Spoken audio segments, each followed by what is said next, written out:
who keeps you laughing with all the jokes. It's JV, who keeps it real around all your folks. It's JV, you've been looking and what do you know? Congrats, you tapped into the JeVaughn Show, who keeps you laughing with all the jokes. It's JV, who keeps it real around all your folks. It's JV, of the Outlook who give you some hope. Ladies and gentlemen, it's the JeVaughn Show.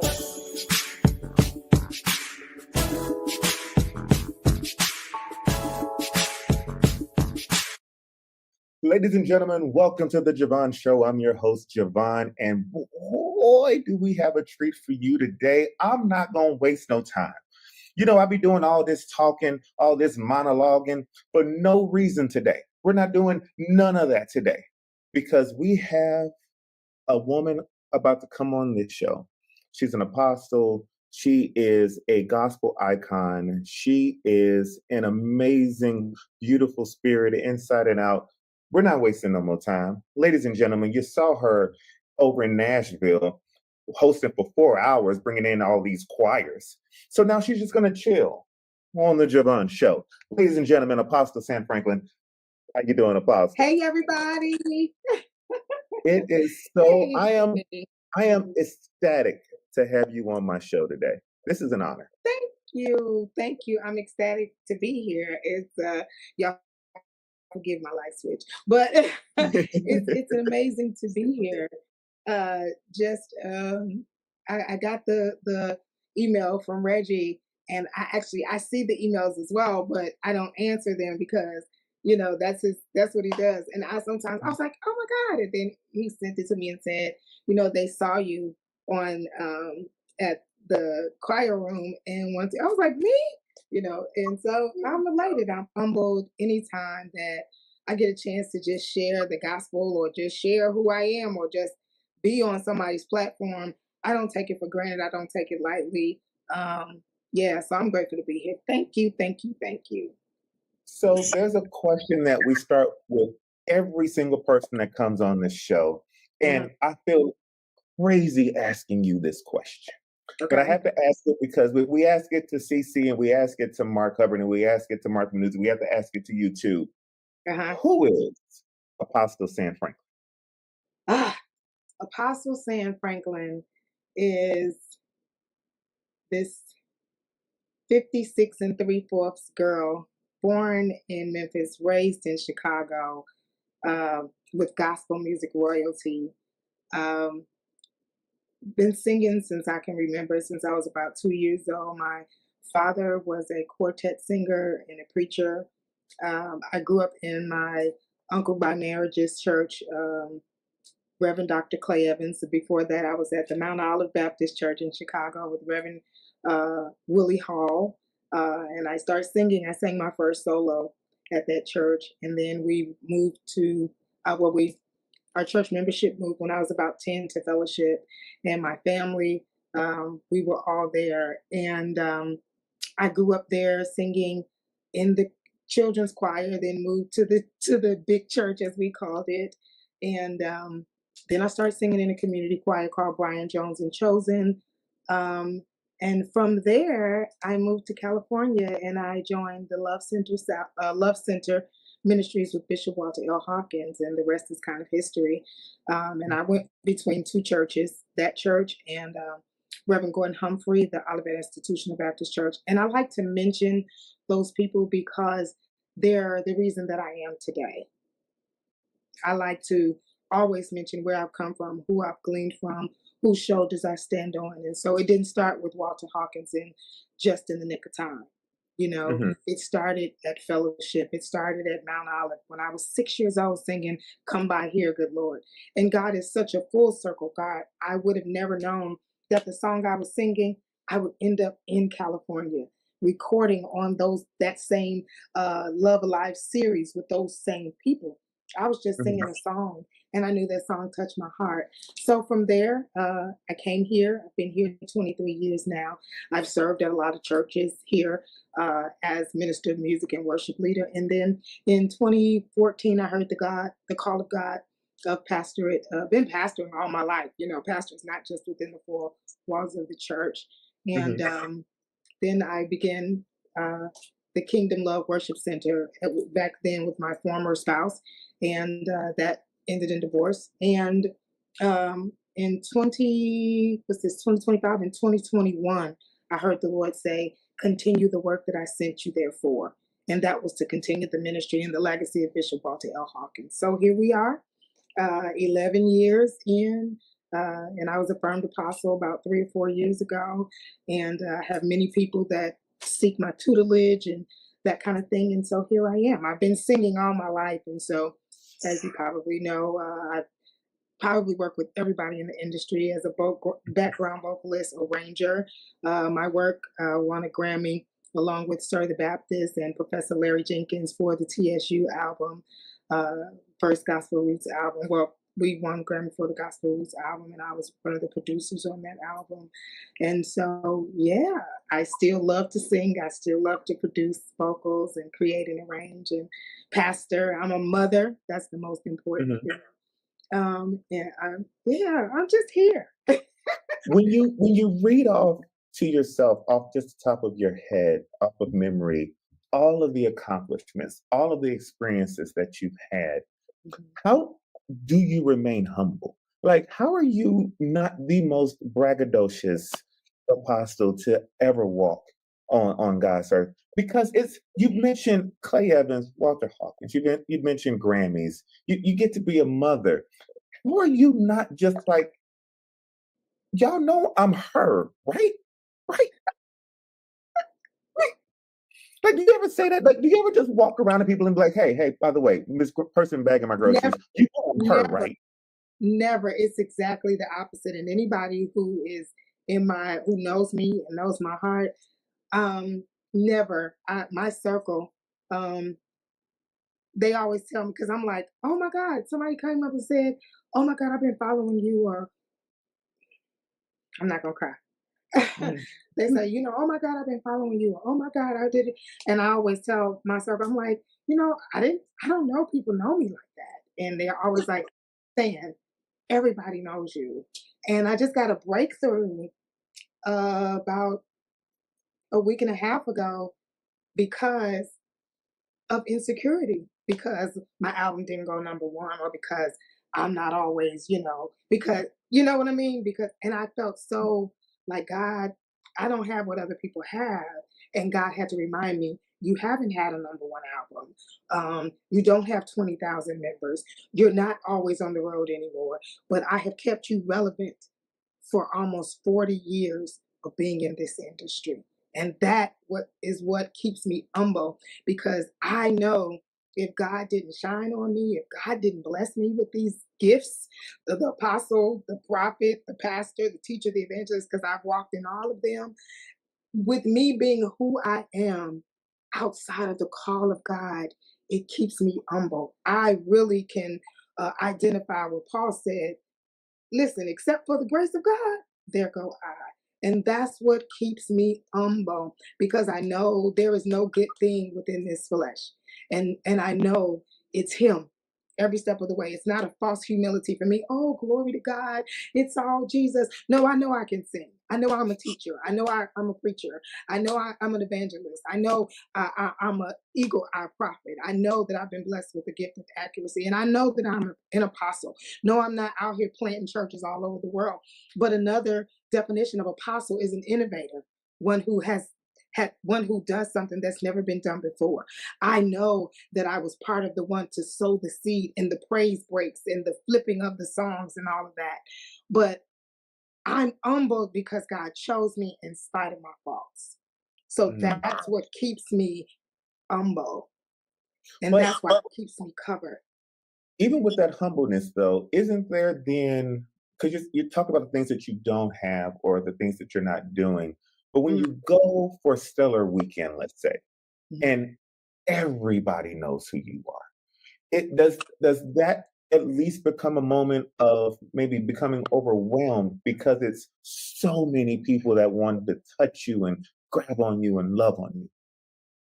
I can answer it like when I was, and I don't tell many people that I was in the off Broadway version of the Gospel at Colonus, right? And for those who haven't, it was Robert Earl Jones, which is James Earl Jones's dad. It was I can't think of his name right now. He played in Living Single. Right after that, he got the role to. He was in Living Single. What's his name?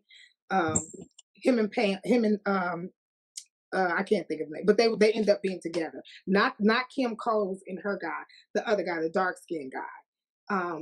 He was in it. There were quite a few people that were stars that were in there, and my mother. I was in that play. My mother came to the show, and she said, "I want you to keep your bags packed because this is what you're going to do for the rest of your life." I was 21-ish, maybe, because I had moved to California. I was like, what? And she said, and I see you being the last one to leave at everything because you're going to want to hug everybody. And then I knew some years later that I had the gift of love. I just love God's people. So when people come up to me and say, hey, I want to take a picture. Hey, can I just talk to you? Hey, I know my armor bearers and people that they be tired of me because I want to hug and talk to everybody because you never know when that hug is going to save somebody's life. You never know when that picture is going to be something that they look at when they're ready to slit their wrist. Ministry is for real to me. It's not about money, because if it was, I would have quit a long time ago. It is about God's people.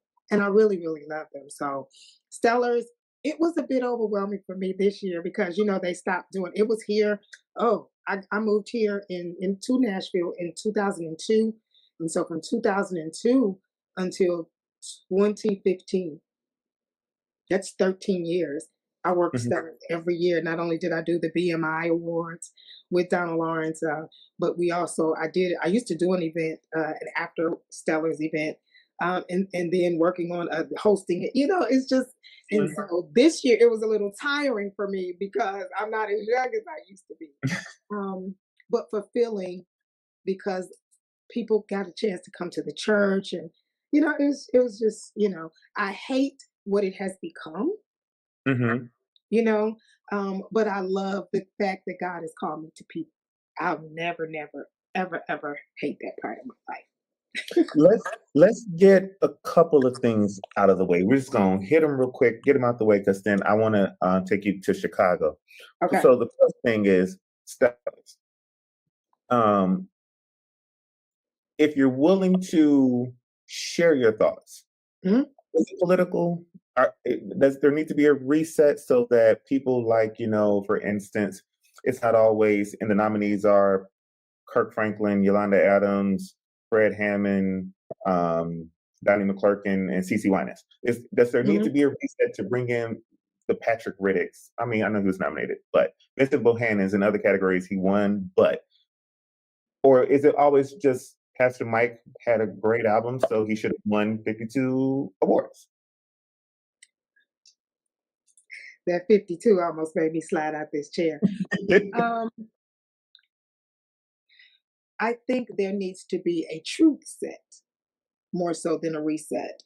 I highly believe that a lot of people win not because they deserve to win, but because they're paid to win. That's it may not be true. I stand to be corrected, but I don't think the people who work so hard in this industry, I don't believe, let me say it like this.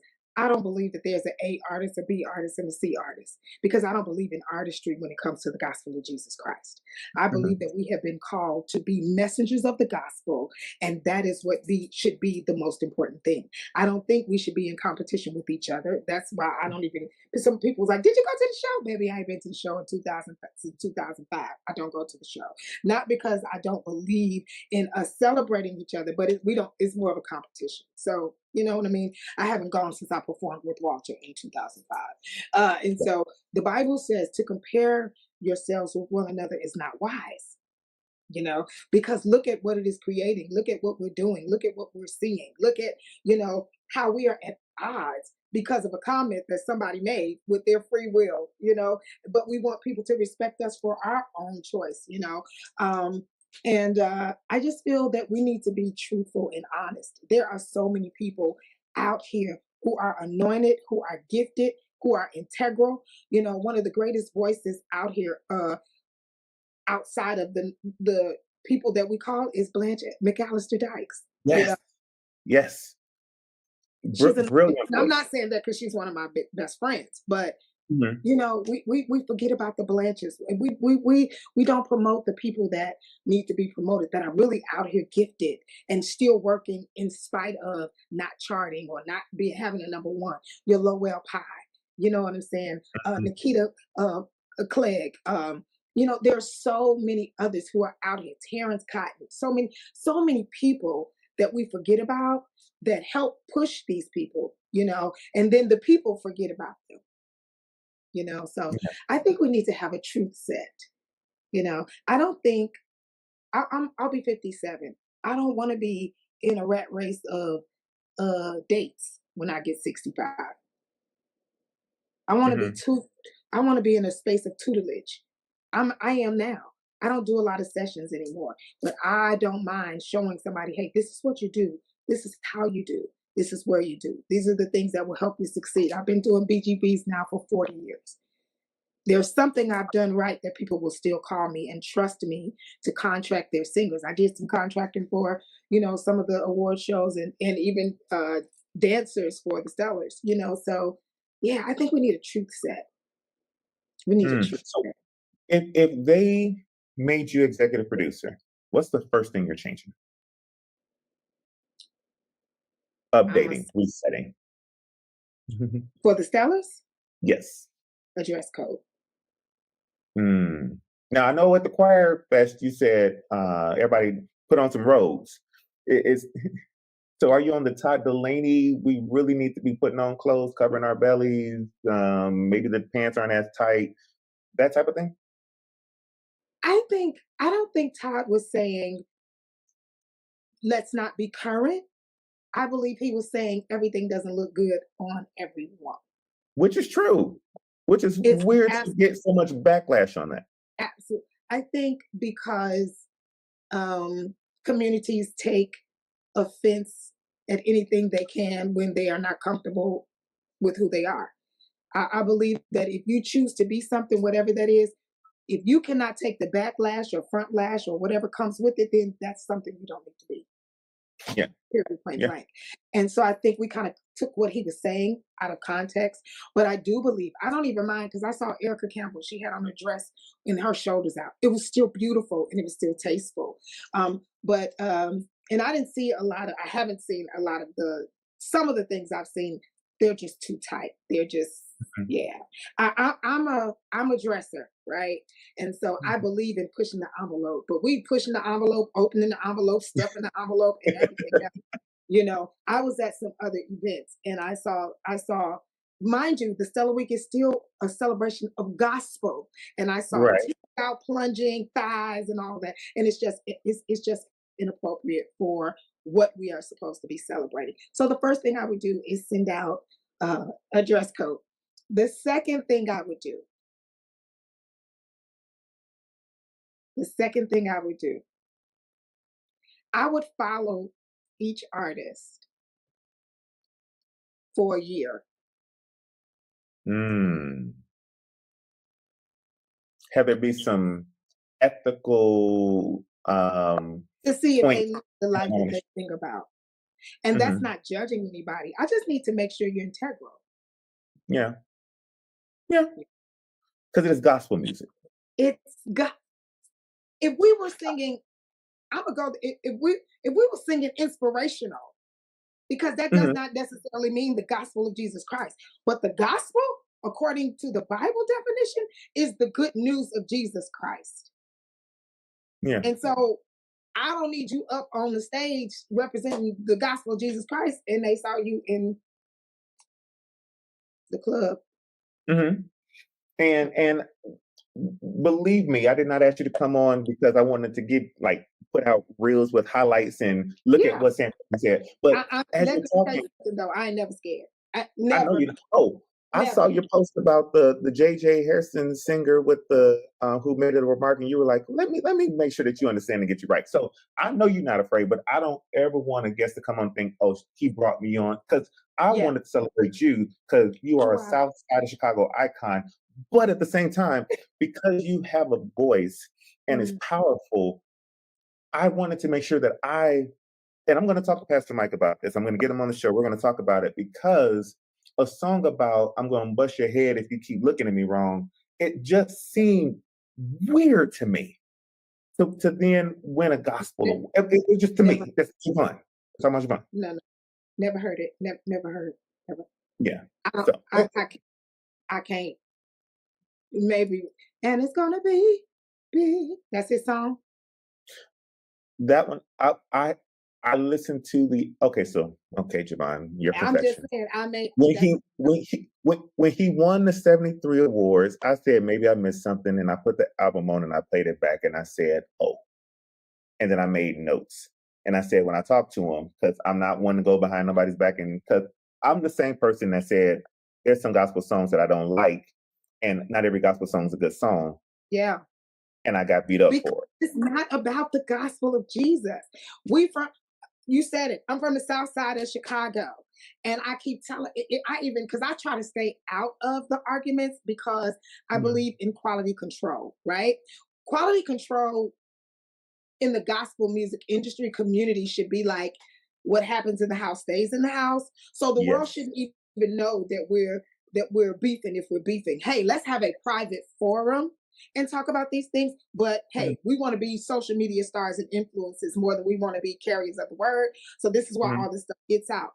But I said I'm not gonna respond on nobody's post, but I saw Todd then he start going in like ladies don't wear, I mean pump stopping women and all this kind of stuff. And I put on his post, I said Todd, and then I put under there, I was like, I don't know why y'all like to mess with people from Chicago. And I'm not saying Chicago is the biggest, baddest state, but there we is is. something We are. that we have. Please don't play with them because once you start playing, you're not going to win. It's just, I don't know if it's that survival instinct that we have that it's, Mhm. if you can live in Chicago, you can live anywhere. But I'm going to say it like one of my members said, don't play with me, play with your fingertips, but do not play with people from Chicago, please. And so they're So getting what the thing is, he's clapping back. He's yeah. clapping back and he's not, and that's why I'm like, if I say something, I'm not getting on here apologizing because if I said it, I meant to say it. So I'm not gonna Yeah. go around and come back and say I didn't mean to say it, knowing I meant to say it because then I become a lie. I'm not gonna let y'all Yeah. bully me and say if I said it, I said it. It And may you not even be wanted right. to tag the girl. You was looking for her name and everything. Like, listen, whatever you got a name, it starts with an L. I want to put you in. I will tag you as soon as I find you. I'm gonna tag you. We ain't running from you I'm not because you were wrong. You were because wrong. you're smart. And and I didn't tag her. I couldn't find her. My son found her. My 19-year-old son found it. Was like, no, you're not gonna play. You're not gonna play with my Yeah. mama because that was a sensitive. And this goes back to we are not clocking people. There was a sensitive time. Somebody's child had died, and you're on there critiquing when the bottom line is you wanted to be on the program. See, if we get to the root of all this stuff, the symptoms and the leaves will fall off. I was talking to a dear friend of mine last week, 2 weeks ago, and he keeps telling me, Sam, you need to talk about this. I think one of the things that's happening in the body of Christ, my mother was a clinical psychologist, so I kind of followed in her footsteps. I just don't have my psychology degree, but I did minor in psychology at the Vaughn University for a little while. And Okay, because Judy. I have a son that was diagnosed ADHD when he was 6 and then autistic when he was 10, it made me start doing digging into the mind because I had to find out how his neurodivergent, that's what we call it now, how his mind worked. And then it made me dive into my own history. And I found out I suffered with adult ADHD. And so I have to be mindful of what I say, what I think, how I think, what I put in my body, all of that. And so, because I pastor a church of people that are full of trauma, if every pastor is honest, we all do, right? Mm-hmm. I notice in the body of Christ that we are doing a lot of people want to be seen. People want to be known. People want to be, you got to hear their name. It's just like it's all about being seen, being heard, being noticed. And I'm like, what? I was like, God, what is this? He said, look it up. I put it in Google one day. Why do people? I'm sorry, y'all, my bad. No, you're fine. I said, why do people want to be seen so bad? And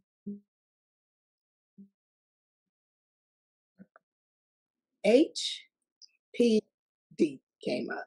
It's called Histrionic Personality Disorder. Histrionic Personality Disorder. And it is a disorder for a dangerous need for affection or attention. A dangerous need for affection or attention caused by childhood trauma that's never been healed. Ooh. Teach us today. I'm here.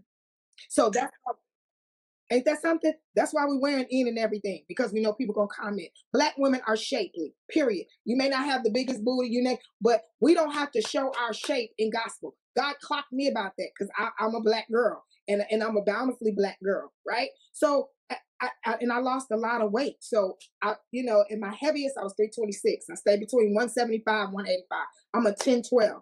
Right? I got a small waist. For me to be, even 175, 85 pounds, my waist is 32, 33. And I got a big old derriere, right? So being a pastor, being a preacher, being an artist, yeah, some of us, you just don't see it. But let it be imaginary. Not right there. Yeah. We don't have no business as gospel artists taking side shots. For what? What does that have to do with Jesus Christ and him crucified? We want people to see us. We want people to see what we got. I'll say it like Blanche's pastor said it. Jesus is a gift in a box. Just say, this is Jesus, right? This is a gift box, and he's inside the box. And we're supposed to be telling men and women, come on over here.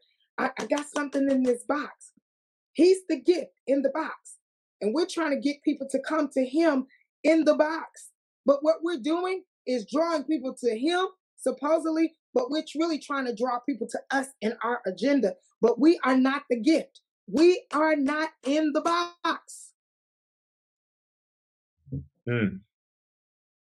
So we're using him to really draw people to us, into our agenda, into our unhealedness, because we want people to see us instead. We should be seeing him in us. People should be drawn to him in us. But instead, it's the other way around. But what's this pre-TikTok, Instagram, Facebook, Snapchat, MySpace? Because maybe the social influence factor of it all has perpetuated this need. It has perpetuated and made it worse, because it has given even the irrelevant or even the unqualified a voice. Whew, I just felt the Holy Ghost on that. Even it has given people who are not studied. We shouting and dancing off of things that sound good, and they have no root in the Word of God. We're in danger if we don't get healed. How do you then, Apostle Sam Franklin, create the change that the world needs? Or what efforts are you using to bring the attention and then bring the correction? I'm starting with my church, with my local church. I am an advocate of therapy. Make sure that you're not living your now from your past position. I have a lot of creatives in my church. And so creatives, we wrestle with stuff, but in the church, we have to start dealing with the past. We have to start dealing with people that have been molested. We have to start dealing with people who have been raped and abused, alcohol, drugs, homosexuality, promiscuity. We have to start dealing with that. People who have been prostitutes, people who have come out of a sex slave life. We don't want to deal with these things. And guess what? It's in the Word. All of it. I preach a sermon about what happens in the house stays in the house. We like to quote that scripture about the centurion. He said, listen, I got my servant is sick. My servant is sick. And then when he says it again, it's translated, my slave is sick. Mm. And then we find out that something happens, that the boy ends up getting palsy or he becomes paralyzed. That happened on the centurion's watch. I don't have time to preach that. No, But take your these are time. the things that we got to start dealing with things that happened in the house. Mm. We cannot continue to call out and have sermons and clips about the homosexuals going to hell, but we won't talk about the bishops who molested the homosexual. We won't talk about pedophilia, and everybody who was in the LGBT community is not because of pedophilia or Sure. molestation. Some it's just choice. But we do have to talk about the childhood. And some people who may have encouraged a choice that somebody may not have made. Yeah. We have to start educating, like for real, that whatever a person's lot is, it is because God knew that they could handle it. And the way we treat various people and races and, orientations, you mean to tell me God, no, Mm-hmm. no. Has the church been, and I promise you, my show, JeVaughn Show, is normally so much more laughs than this, but you have taken me to a place because it's, I'm sorry. I appreciate your sincerity in this, and it's something that this platform, we really haven't been able to address it a lot. Because one of the things that I noticed while watching the Choir Fest that you were hosting was, okay, let me do a little bit of background. I was listening because I'm a big, huge music lover, and I love Tank and the Bangas. And they have a song on there by an artist named Big Frida. Mm-hmm. Big Frida put out a gospel album. Mm-hmm. And I listened to the gospel album and I said, oh, so it's just cool now. Cool. No judgment. It's okay now. Okay, cool. So then fast forward to the Gospel Fest. And it's no judgment because I have friends.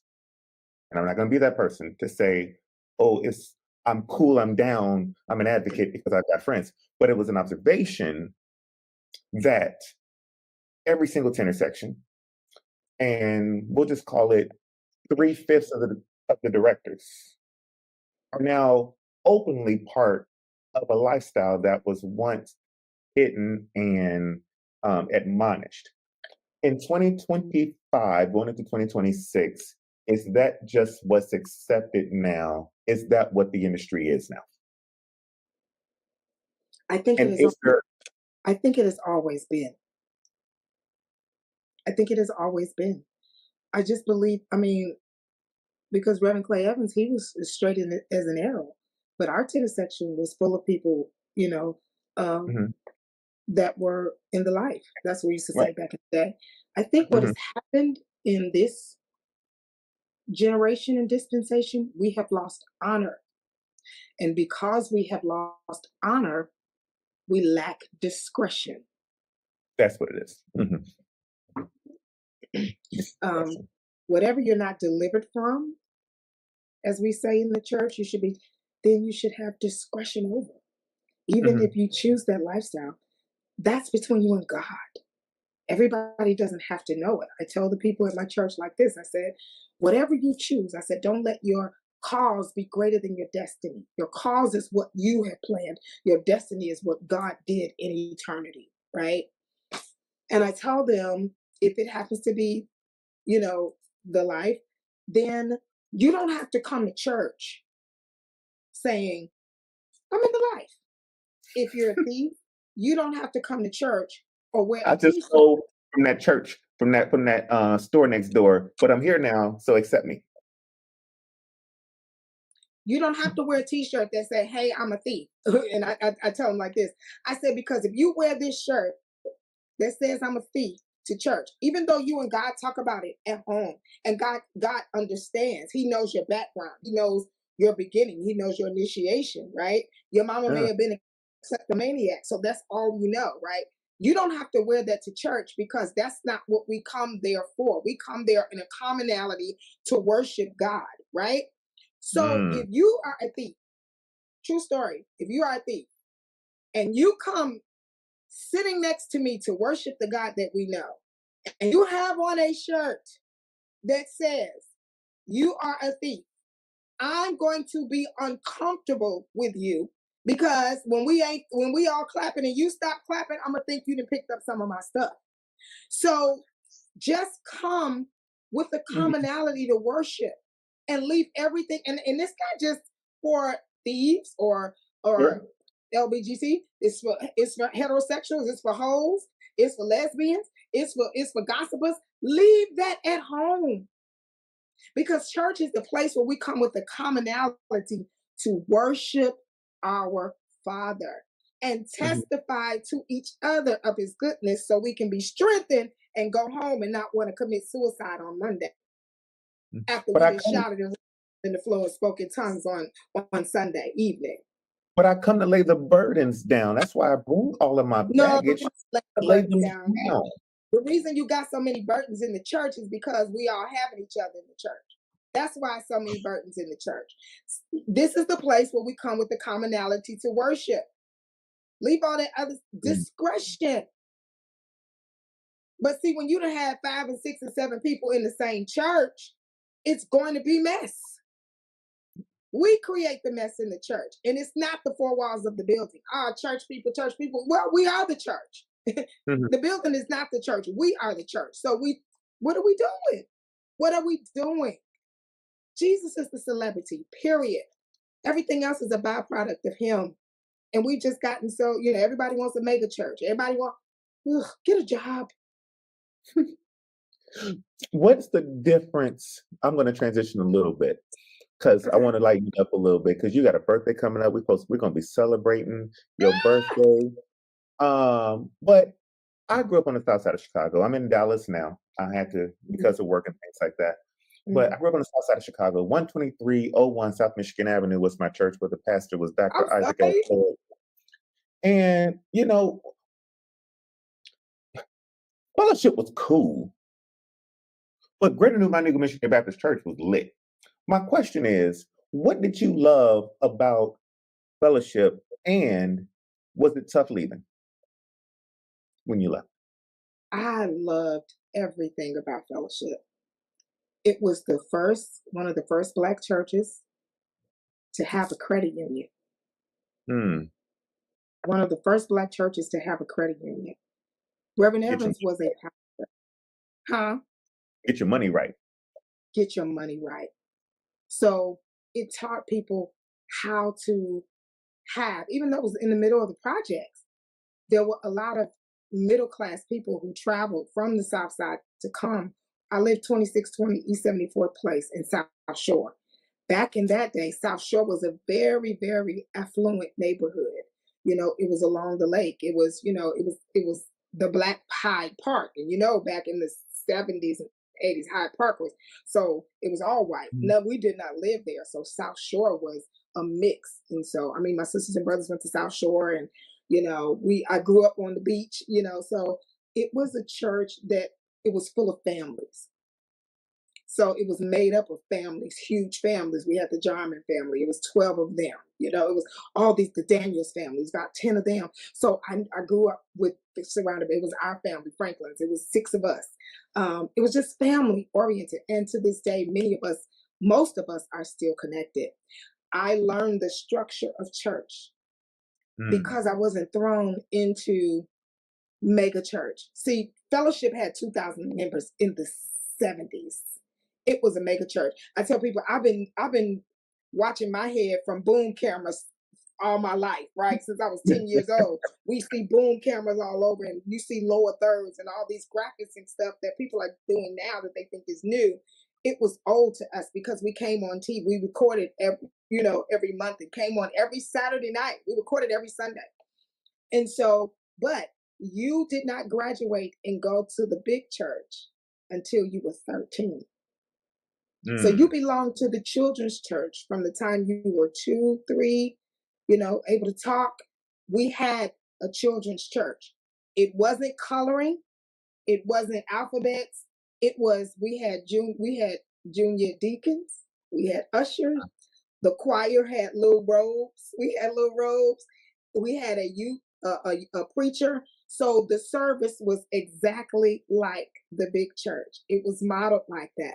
So when we graduated, we were acclimated to the word of God. We were acclimated to the scriptures. It made it easier for me to understand what this walk of salvation was, right? Mhm. And so it was just fun. It was just growing up in that environment, it prepared me to not be starstruck. So there's nobody that you can run into now and be like, that's such and such, such and such. Sting or Phil Collins. Would you do that if you saw Phil Collins? Would you just walk up to him and go boom, boom, boom, boom, boom? If I saw Phil Collins, first I said, I started saying, no, if I saw Phil Collins or Sting or Robert Palmer, because they all used to sing in the group together, right? If I saw either one of them, I say, I sing all parts. Can I go on the road with you? I'm an accomplished background vocalist and BGB contractor. Please take me with you. This is such a great space to showcase to them your gifts and abilities. And we have a segment on the show just for that.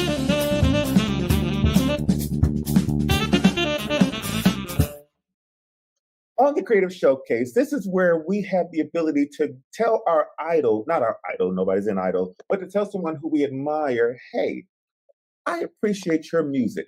For instance, I was just sharing with you that if I saw the man, I would go, I can feel it coming in the air tonight. Hold on. If they were standing right in front of you and they said, let me just hear one song, just one song to prove that you are a fan of me, Apostle Sam Franklin, what would that song be?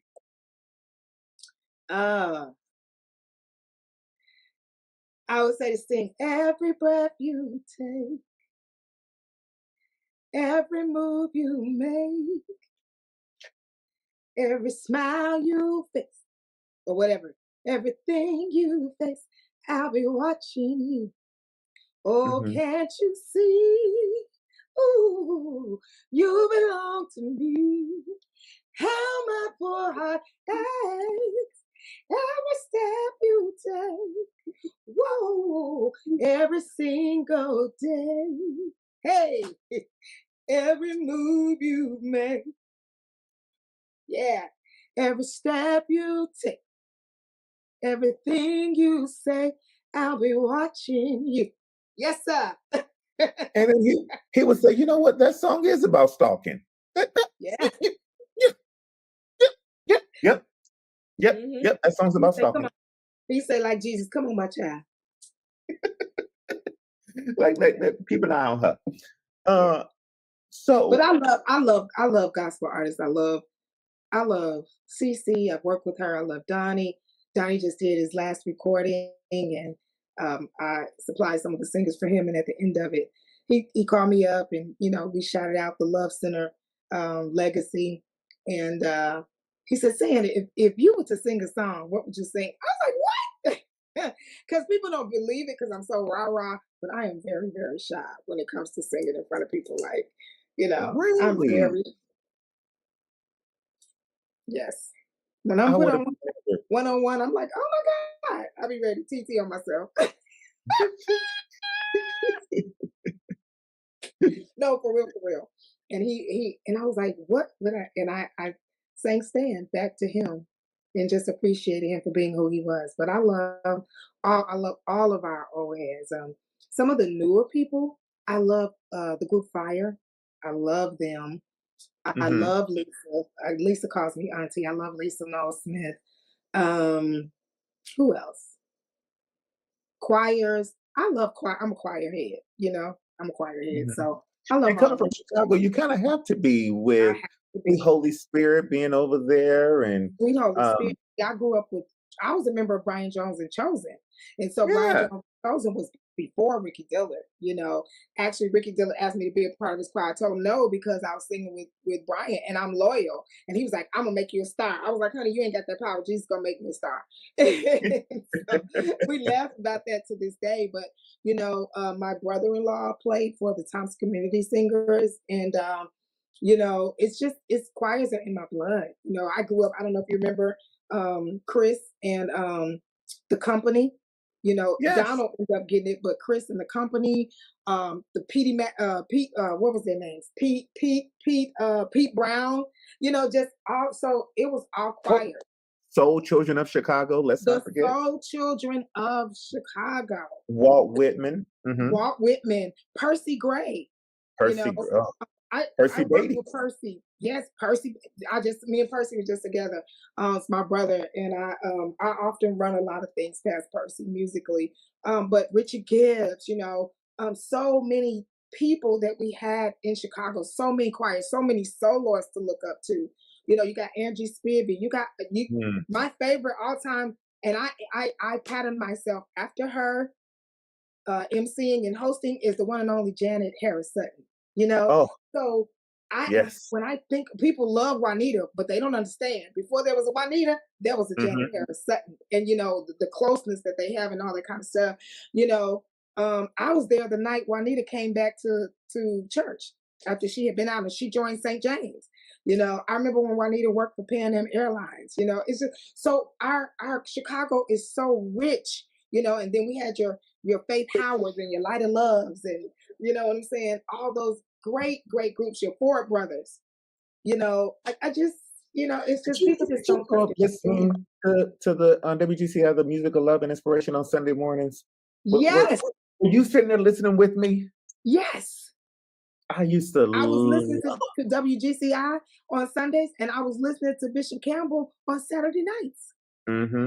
He I came remember Saturday Night Sing. I'm sorry, you got memories. Taft Oh, Harris wait a minute. and Saturday Night I Sing. wanted to be on what was the soap opera? Come on. What was Take This Time? Which one? What was that? With It Apostle Clifford. Yes, it was Oh God. Oh, The Awakenings. Awakenings. Yes, yes, yes, Oh, yes, yes, yes.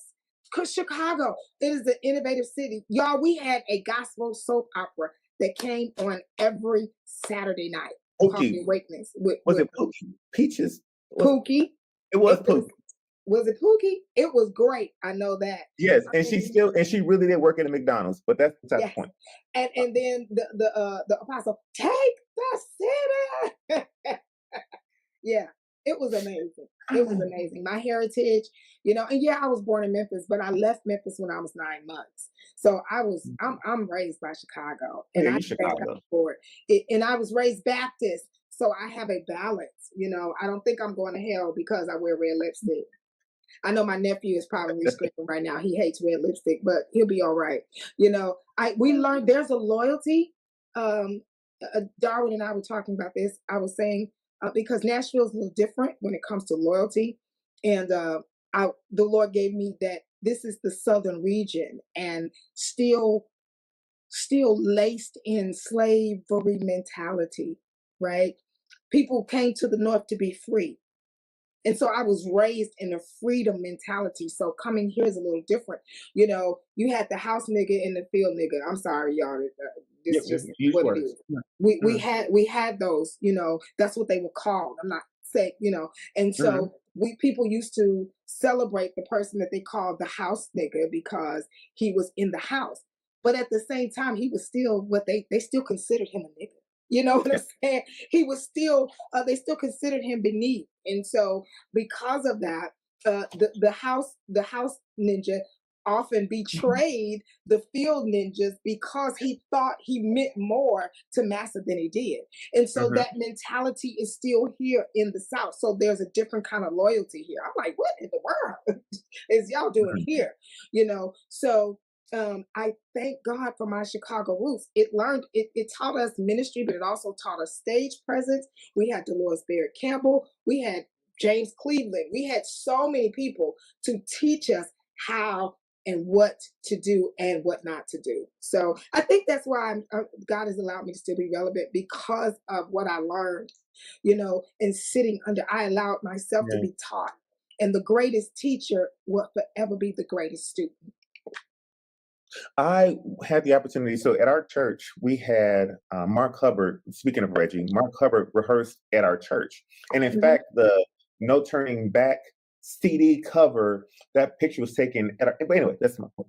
The point is that I got to see those choir directors up close and listen to that music up close. I got to work at GCI and 106.3. I had Rick Party was my neighbor, so I got to see I worked at WYCA, WYCA, BA, and AA. I got to work Mhm.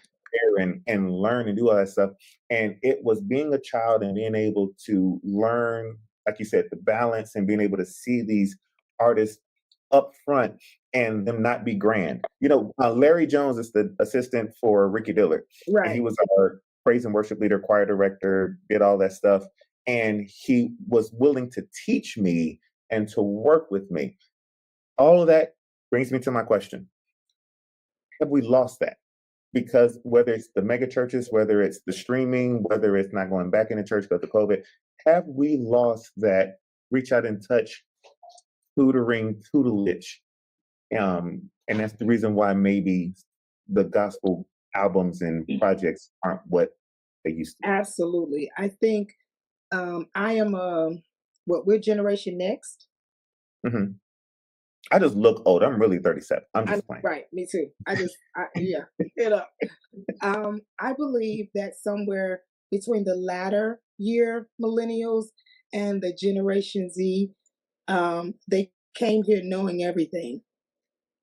And so they have been unable to receive tutelage because they feel Mm, they know everything. They're very educated, but the letter killeth. It's the spirit that giveth life. And so I believe that there is they don't want to be taught, and I remember my mother used to say, yeah, you know everything. You've been around the world 3 times and spoke to everybody twice. And we used to be like, what? And when you think about it, that means can't nobody tell you nothing. can't nobody tell you nothing. And so Hmm. I think that is what is missing in the new school today. People have not paid their dues. I had somebody tell me, I was like, I just don't understand God. Da, da, da, da, da. I paid my dues. And the person said to me, says who? Mm, And I had to take that Chicago out of me because the old Chicago, they would have been every kind of bee and all this kind of stuff. But I loved her. So I just said, and I took it home and I said, God, what do they mean? And God said, they have no idea who you were because you were actually in this industry before they were. hmm But because I'm not out bragging and da da da da, and I've allowed myself to be taught, I've learned what battles to fight and what not. Still hmm relevant without Still, what I feel. I mean, you do have a Grammy. I mean, without ain't. I mean, they don't just get those out no more. You gotta earn. You gotta earn a Grammy. And a Dove nomination, Come first on, Dove time nominations. like that. And I've first time I ever was a part of a Grammy nominated album was Edwin Hawkins Music and Arts Seminar album. It actually won. And so, yeah, I led on that album. And then the second time I was a part of a Grammy winning project was it was a compilation CD by Robert Randolph. And well, it was a compilation CD by EMI celebrating Oh Happy Day, and it had various artists on there. And I was called by the late great, we just lost Sanchez Harley, to arrange and produce the vocals for the Clark sisters. And they did, we did, and that album, that song was nominated. It was up against Mary J. Blige. That song was nominated, but the album won a Grammy. The song didn't, but the album won. And so, 1 year, 3 years ago, was this 2025? A few years ago, I had worked on 5 different projects, and all of them were nominated for a Grammy. 5 different genres, and it was CC, Jill Scott, um, Rory, and James, and 2 other people. So, what did you do on Jill's? I'm sorry. Jill's album 3 years ago, could have been 4 years ago, I did PGPs. I work with Nice. every, yeah, Yes. yeah. So And does this mean? I was like, Lord, because I'm very watchful at what I work on and what I say. But hey, I think at the time I was married, so or maybe I wasn't married. I don't care. God said I could do it, and so it's a song called I can't even think, but the lyrics were a little raunchy, but it was okay. Mhm. God said do it, and I teach my people. I learned this when I was with Walter. He didn't say this, but I learned this because I started working with Tony, and various artists being in California. And I was like, oh God, I'm supposed to be an evangelist. And he said, let your talent make you money and let your gift bless the body. Whoa. Let your Mm. talent, because see, I'm naturally talented to sing, Mhm.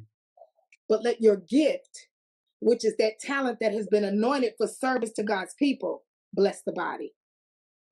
Mm. Yeah. Is there a project that you still look back on non-gospel and being like, and just say to yourself, I'm so glad I worked on that. Like that was the experience, the exposure, whatever it was. Is there one that just comes to mind where you're like, maybe it didn't win any awards, but non-gospel, where you just, that was enriching for me.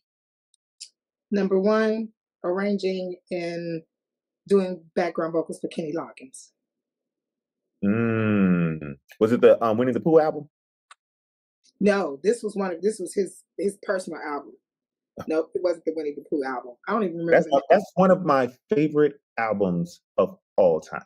Yeah, That Winnie the Kenny Pooh. Loggins is, that was that Raphael Sadiq solo album, and then Jill Scott.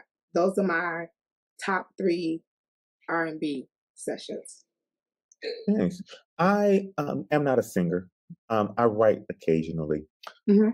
and people who watch the show know that we have this running joke or gag about, "Oh, girl, open up that door, push it. It's good. No, you should be able to just push it." But no, you're fine. Thank you, sir. Sorry, I'm in the common area. So this running joke that I have. So we had Bishop Sheard on, and I got in trouble because I brought up Balaam. And I just thought it was clever that one of the sermons that I remember from college was when the pastor got up and talked about Balaam and how Balaam, he smoked the ass. He smoked the ass, and he had the ass talking, and it's as college JeVaughn thought that was hilarious. So I said, let's bring it up to Bishop Sheard. He thought it was funny too. The people in his circle didn't, but that's beside the point. So I've written the Balaam gospel song because Balaam doesn't have any gospel songs. Will you do background vocals for the Balaam gospel song called Balaam, He Smoked That Ass? Or is that too far? Too far. I get it. Moving on. We'll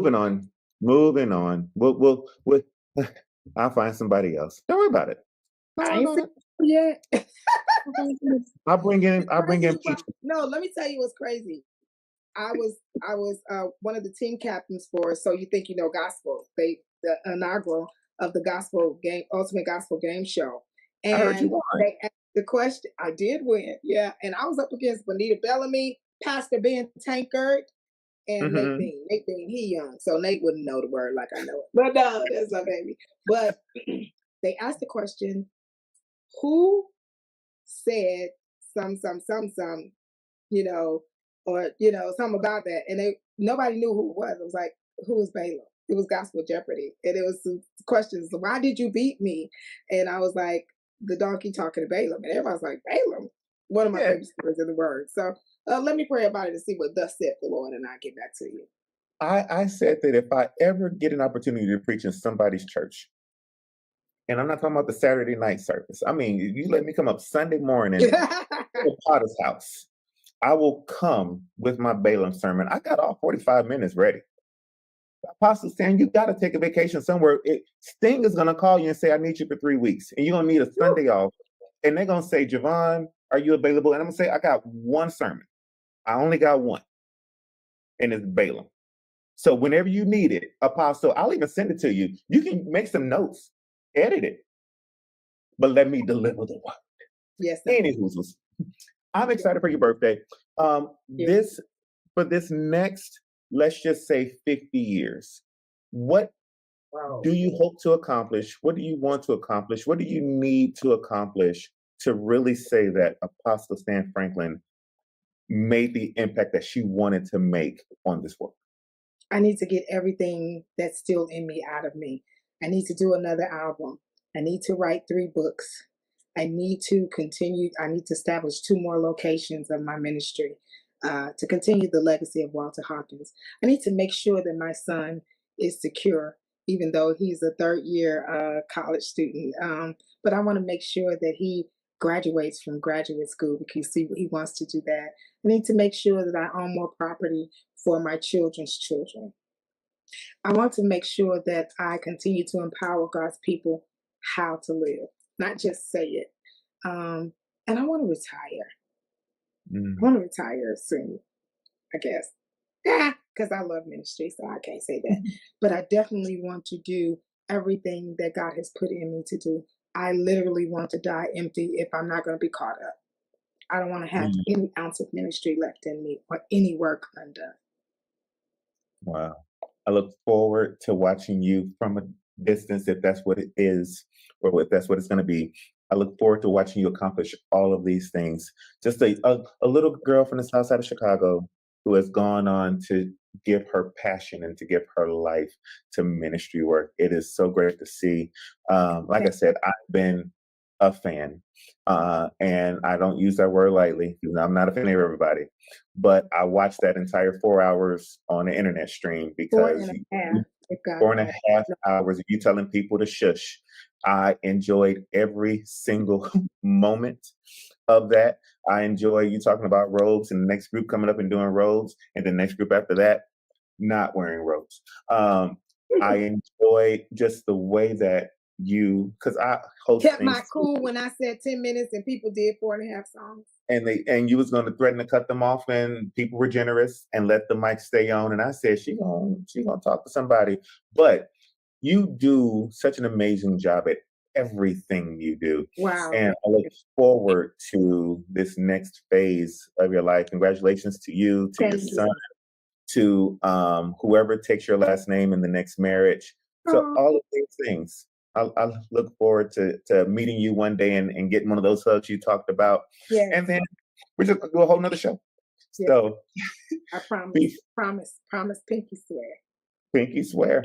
What's that place is it Nashville where you sit at the table family style and they bring out the food? Monell's. Yeah, we can go to Monell's. On me, I'll treat it. Don't even worry about it. But thank you so much for coming on the JeVaughn Show. This was amazing, JeVaughn. I love you. Thank you. Thank you. And when I win my seller for best podcast, I'm going to make sure I thank you for all the clips that you just made for today to go viral. But I'm just playing. For people who want to know more about you, whether it's going on YouTube and pulling up Waymaker, which I can put on repeat for 4 days and be in a place, or listen to your live album, which is absolutely phenomenal. Just be free. You were free. You're free. I'm free with you. I feel more free because of the freedom that you freed. For people who want to know more, how do they get a hold of Apostle Stan Franklin?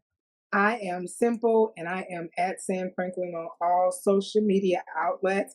I am more of an Instagrammer than I am a Facebook booker. So, and I answer all of my DMs on Instagram, even if it's just a heart, because, that's a response to me. That's just letting you know that I appreciate you for even coming in and saying hello, or just, responding. But I'm at Stan Franklin on all social media outlets. And I thank you guys for following and keeping me encouraged and loving me. Just the little girl from the south side of Chicago.